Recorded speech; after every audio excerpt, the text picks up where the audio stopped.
اس پر ظلم و زیادتی کی جاتی ہے.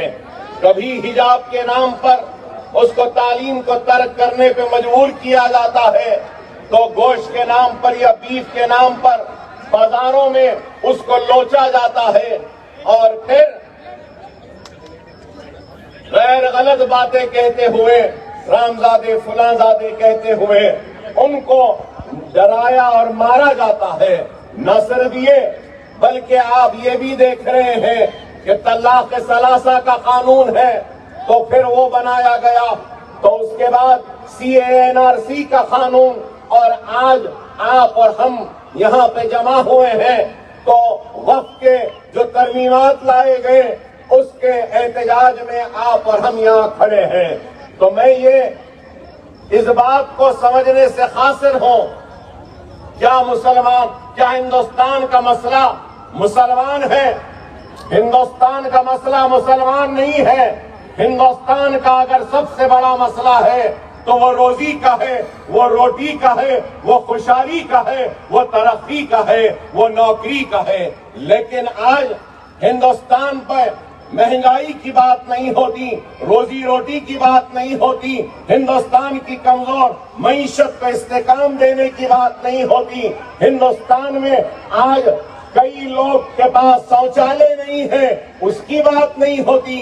لیکن اگر ہوتی ہے تو صرف نفرت کی بات ہوتی ہے، تو صرف مذہب کی. اور میں یہ بھی کہوں تو غلط نہ ہوگا کہ قانون بن رہے ہیں تو صرف اور صرف مسلمانوں کو کمزور کرنے اور مسلمانوں کو تکلیف پہنچانے کے لیے.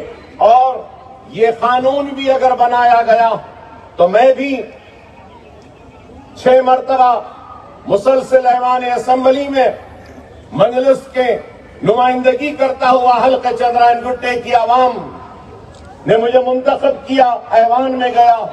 کئی قانونی ترمیمات کو ہم نے دیکھا ہے، سنا ہے، ہمارے سامنے آئے ہیں. قانون کیوں بنتا ہے؟ قانون اس لیے بنتا ہے کہ آپ دیکھتے ہیں کہ چائلڈ رائٹس ہے، وومن رائٹس ہے، تو کس کے لیے ہے؟ یہ قانون اس لیے بنتے ہیں کہ عورتوں کے حقوق کا تحفظ ہو.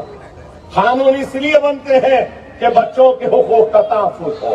تعلیم کے اگر قانون بنتے ہیں تو صرف اس لیے بنتے ہیں کہ ہر کسی کو تعلیم ملے اور تعلیم کا تحفظ ہو.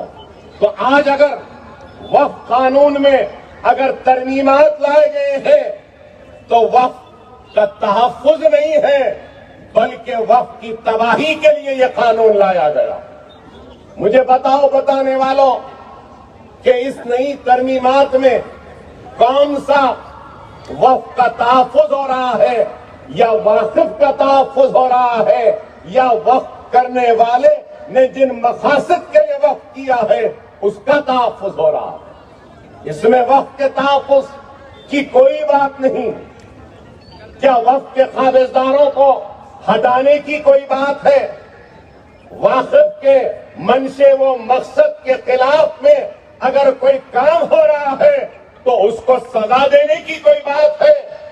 نہیں ہے. تو بتانا یہ چاہتا ہوں کہ یہ قانون صرف اور صرف وقف کو تباہ و برباد کرنے کے لیے بنایا گیا ہے. اور آج اگر ہم یہ بات سمجھیں گے کہ اس قانون کے بننے سے یا اس کے ترمیمات سے ہم کو کیا لینا دینا ہے، ہمارا کیا فائدہ ہوا ہے آج تک، اگر کوئی فرد یہ سوچ رہا ہے تو میں اس شخص کو آج جواب دینا چاہتا ہوں کہ آج ہماری جتنی مساجدیں ہیں اس قانونی ترمیمات کے بعد، اس قانون کے بعد میں آج ہماری مساجدیں محفوظ نہیں ہیں. آج اس قانون کے بعد میں ہمارے عاشورخانے محفوظ نہیں ہیں، ہمارے درگاہوں کے خانقاہ محفوظ نہیں، اور آج اس قانون کے بعد عاشورخانے محفوظ نہیں ہیں.